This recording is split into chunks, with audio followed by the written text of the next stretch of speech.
அவர் உங்களை விசாரிக்கிறவர் ஆனபடியினால் உங்கள் கவலைகளை இயேசு மேல் வைத்து விடுங்கள் என்று.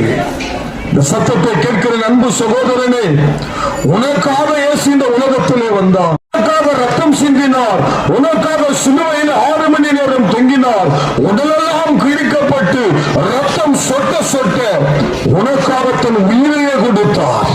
உயிர் கொடுத்த ஆண்டவர் மரித்து 3ஆம் நாள் உயிர்த்தெழுந்து சொன்ன வார்த்தை, இதோ உனக்கு சமாதானம். என் அன்பு சகோதரனே, நீங்க கேட்கலாம், எனக்காக ஏன் இயேசு இத்தனை பாடுகள் படணும்? ஒரு வேதனை வரும்போது, ஒரு துன்பம் வரும்பொழுது ஒரு மனிதனுடைய நாவில் இருந்து புறப்படுகிற வார்த்தை என்ன? என் துன்பம் யாருக்கு எங்க தெரியும்? என் வேதனை யாருக்கு தெரியும்? என் கண்ணீர் யாருக்கு தெரியும்? என் போராட்டம் யாருக்குங்க தெரியும்?